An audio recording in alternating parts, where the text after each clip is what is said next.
Hello नमस्ते सलाम वालेकुम। This is warrior academy, it's all about you. और मैं हूं आपका अपना सिद्धार्थ, और आज मैं आपके लिए लेके आया हूं chapter number 12, electricity. I know कि ये सबके लिए इंटरेस्टिंग चैप्टर है, क्योंकि सब इसको पढ़ना पसंद करते हैं और होना भी चाहिए, क्योंकि ये जो चैप्टर है 10th क्लास में सबसे ज़्यादा वेटेज रखता है। इट मीन्स जितने भी न्यूमेरिकल पोर्शन आते हैं 10th क्लास में, यानी कि 16 मार्क्स का न्यूमेरिकल्स आते हैं साइंस में, तो 16 मार्क्स में से अप्रॉक्सीमेट 8 मार्क्स के न्यूमेरिकल्स इस चैप्टर से आने के चांसेस होते हैं। ओके, तो अब हम इसमें कुछ पॉइंट डिस्कस करने वाले हैं। जैसे ये तो हो गया चैप्टर इलेक्ट्रिसिटी, अब हम इसमें पॉइंट डिस्कस करेंगे।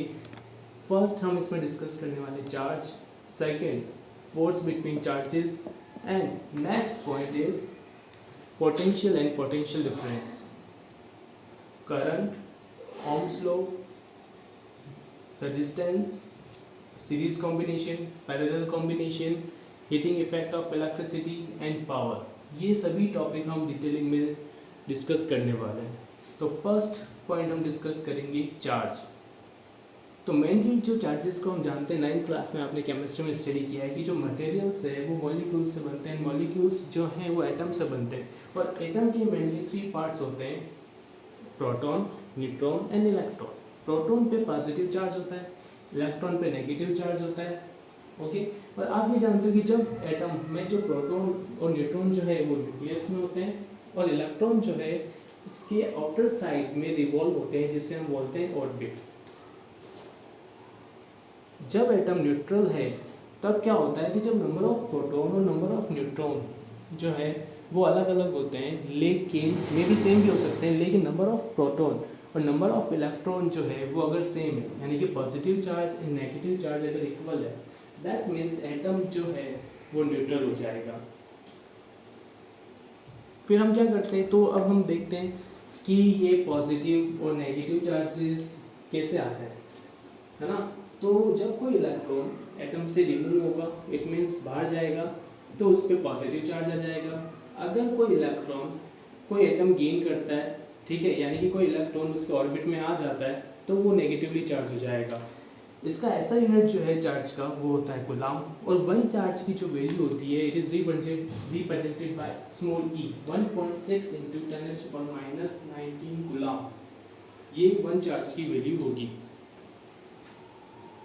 अब बेसिकली हम कुछ नोट्स हैं, जैसे कि फर्स्ट नोट किया है कि अगर हम बात कर रहे हैं चार्जेस के बारे में, तो चार्जेस जो है वो ट्रांसफ़र होते हैं वन एटम से दूसरा एटम में, है ना, लेकिन प्रोटॉन में कोई भी चेंजेस नहीं आते। It means number of proton are remains same in all conditions, यानी कि जो चार्जेस जनरेट होते हैं because of transferring electrons. Electrons जो है वो कभी भी डिस्ट्रॉय नहीं होते, यानी कि चार्जेस डिस्ट्रॉय नहीं होते, क्रिएट नहीं होते, है ना। ये सिंपल सा है, ये एक सब्सटेंस से दूसरे सब्सटेंस में ट्रांसफ़र होता है। जैसे कि हम एक डायग्राम में देख रहे हैं कि आपके पास 2 एटॉमिक स्ट्रक्चर है ना। तो अब हम इसमें जो ब्लैक कलर है वो है आपके इलेक्ट्रॉन्स, एंड येलो पार्ट जो है वो है न्यूक्लियस, यानी कि उसमें प्रोटॉन और न्यूट्रॉन है। तो हम फर्स्ट केस देखते हैं कि जब कोई इलेक्ट्रॉन उसकी ऑर्बिट में आता है, यानी कि जब कोई इलेक्ट्रॉन कोई एटम गेन करता है उस इलेक्ट्रॉन को, तो उस पर जो है नेगेटिवली चार्ज आ जाएगा। एंड जब कोई इलेक्ट्रॉन अगर एटम उसको रिमूव करेगा अपने ऑर्बिट से, तो उस पर पॉजिटिव चार्ज आ जाएगा। तो अब हम एक ऑब्जेक्ट लेते हैं, ऑब्जेक्ट के अंदर बहुत सारे चार्जेस हैं, तो हमने कंसिडर किया कि यहाँ पे n चार्जेस हैं। तो total charge of object is q = n। n जो है नंबर ऑफ चार्जेस है जो कि ऑब्जेक्ट के अंदर है, और q total charge of object या मटेरियल और कंडक्टर। E जो है वो हमें पता है, this is the value of one charge, 1.6 × 10⁻⁻19 coulomb. अब हम डिस्कस करेंगे फोर्स बिटवीन चार्जेस, जिसमें हम एक डायग्राम देखते हैं।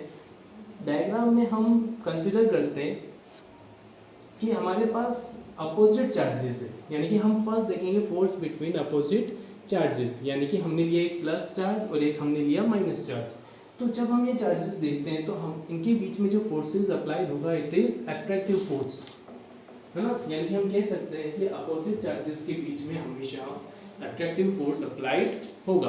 बट जब फोर्स बिटवीन सेम चार्जेस, अगर क्या हो कि अगर हम सेम चार्जेस लेते हैं, may be positive charge and positive charge and negative charge and negative charge, that time इनके बीच में जो फोर्स अप्लाइड होगा इट इज रिपल्सिव फोर्स, यानी कि repulsive force between two same charges applied होगा, यानी कि ये एक दूसरे को क्या करेंगे, पुश करेंगे, और अट्रैक्टिव फोर्स में ये एक दूसरे को पुल करेंगे।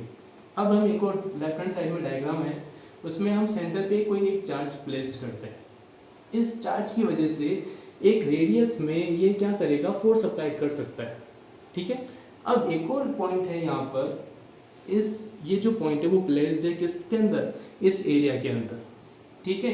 जब इस पॉइंट पे कोई भी अदर चार्ज आएगा तो वो जो चार्ज है फोर्स एक्सपीरियंस करेगा बिकॉज ऑफ जो चार्ज सेंटर में प्लेस्ड है उसकी वजह से। मे बी वो अट्रैक्टिव फोर्स हो सकता है, मे बी वो रिपल्सिव फोर्स हो सकता है, वो डिपेंड करता है कि वो जो चार्जेस हैं वो सेम है या अपोजिट है। अब हम डिस्कस करेंगे पोटेंशियल एंड पोटेंशियल डिफरेंस। सबसे फर्स्ट हम डिस्कस करते हैं पोटेंशियल डिफरेंस, जिसको हम वोल्टेज भी बोलते हैं। इसको डायग्राम के थ्रू अंडरस्टैंड करते हैं। तो इनफाइनाइट पॉइंट से जब कोई चार्ज को हम कोई पॉइंट तक लेके आते हैं, तो ये जो पॉइंट P है वो किसी न किसी के एरिया में, यानी कि किसी और चार्ज के एरिया में होगा, तो हमारे इसके ऊपर कोई फोर्स लगेगा, तो उस फोर्स के अगेंस्ट हमें वर्क करना पड़ेगा। यानी कि इनफाइनाइट से किसी चार्ज को उस पॉइंट तक लाने में जो हमें वर्क डन करना पड़ता है, it is called potential. Potential at any point is work done to bringing unit positive charge from infinite to that point. It is called potential of that point. तो ये सिंपल सा definition है ना। इसका ऐसा यूनिट जो है वो वोल्ट होता है। अब हम डिस्कस करेंगे potential difference. As it is potential की तरह है, तो अब हम अज्यूम कर रहे हैं कि आपके पास किसी फील्ड में या किसी एरिया में 2 पॉइंट है, फर्स्ट पॉइंट है और सेकंड पॉइंट है। फर्स्ट पॉइंट को हम नेम दे देते हैं इनिशियल पॉइंट है, सेकंड पॉइंट को हम नेम दे देते हैं फाइनल पॉइंट। तो अब हम क्या कर रहे हैं, फर्स्ट पॉइंट से उस चार्ज को सेकंड पॉइंट तक लाते हैं और हमें अगेन वर्क करना पड़ेगा, and this work is called potential difference. तो potential difference between 2 point is work done in bringing a unit positive charge from initial point to final point और one point to another point. It is called potential difference between these 2 points. Okay? इसका भी ऐसा unit जो होगा वो volt होगा, VOLT। अब हम फॉर्मूला देख सकते हैं कि potential difference equal to work done upon charge. तो delta V equal to V2 minus V1 equal to W upon Q। Delta V is potential difference and V2 and V1 is potential of final point and initial point. W is indicate work done in joule and Q is charge in coulomb. अब हम एक numerical देखते हैं। Numerical के अंदर हम 20 coulomb charge को 6 volt से 12 वोल्ट तक लेके जाते हैं, यानी कि एक इनिशियल पॉइंट पे जो पोटेंशियल है वो 6 वोल्ट है, फाइनल पॉइंट का जो पोटेंशियल इट इज 12 वोल्ट, और 20 कूलम चार्ज को हम 6 से 12 तक लेके जाते हैं। तो हमें कितना वर्क डन करना पड़ेगा, तो वो हमें कैलकुलेट करना है। तो हम फॉर्मूला यूज कर सकते हैं, V2 minus V1 equal to W upon Q। 12 minus 6 equal to W upon 20, 6 into 20 equal to W and W equal to 120 joule. तो ये हमें वर्क डन करना पड़ेगा। नेक्स्ट पॉइंट आता है इलेक्ट्रिसिटी और करंट। करंट क्या है, the rate of flowing charges is called current, यानी कि इलेक्ट्रिसिटी जो जनरेट होता है वो चार्जेस के फ्लो होने से जनरेट होता है। अब हम एक डायग्राम देख रहे हैं, तो हमने कंसीडर किया, we consider Q charges passing through a conductor in a time t second. तो हम इस डायग्राम में ये देख रहे हैं कि हमने एक एक्सटर्नल बैटरी सोर्स कनेक्ट किया, पॉजिटिव टर्मिनल लेफ्ट में है, नेगेटिव टर्मिनल राइट में कनेक्टेड है, और हमारे पास 4 जो इलेक्ट्रॉन्स शो हो रहे हैं वो इलेक्ट्रॉन्स है ना, यहाँ पे 4 नहीं है, बहुत सारे हैं, लेकिन हमने शो करा हुआ है 4।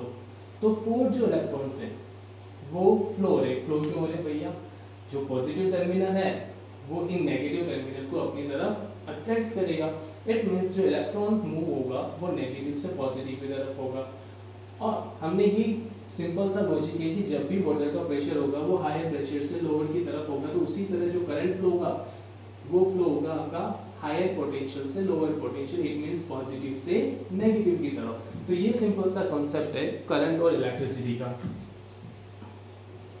इट मीन्स हम कह सकते हैं जो करंट होता है वो चार्ज अपॉन टाइम होता है। It means I equal to Q upon T. I is indicate electricity और current in ampere. It means ऐसा यूनिट जो है करंट का वो एम्पियर होता है। एंड Q जो है टोटल चार्ज है जो कि कूलाम में होगा, एंड T जो है वो सेकेंड में काउंट होगा। अब हम इसके लिए एक न्यूमेरिकल देखते हैं। हमने क्या कहा कि 120 कूलाम चार्ज है जो कि 10 सेकेंड में फ्लो होता है। देन कैलकुलेट जो करंट जनरेट हो रहा है। तो I equal to Q by T, 120 upon 10, it means जो करंट जनरेट हुआ इट इज 12 एम्पियर। अब हम ये देखते हैं, we know that Q equal to N E, तो हम Q को रिप्लेस कर देंगे एनी के साथ। देन न्यू फॉर्मूला जो बनेगा इलेक्ट्रिसिटी का वो होगा I equal to N E upon T, where E equal to 1.6 into 10⁻⁻19 coulomb. ये वन चार्ज की वैल्यू है। अब इसके लिए भी हम न्यूमेरिकल देखते हैं। हमने नंबर ऑफ चार्जेस लिया 20 चार्ज, टाइम हमने लिया 4 सेकेंड, एंड I जो है I equal to N E upon T. n की वैल्यू 20, E की वैल्यू 1.6 इंटू 10⁻⁻19 एंड T जो है वो 4 है।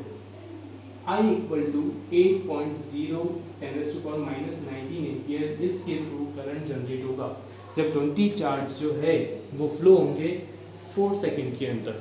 अब हम ये देखते हैं कि जब आपके पास चार्ज और टाइम गिवन होगा तो हम I equal to Q upon T use करेंगे।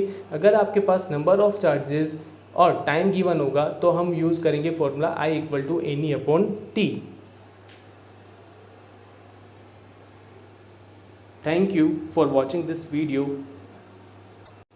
For more videos, subscribe the channel. If you like this video, then like it and share it.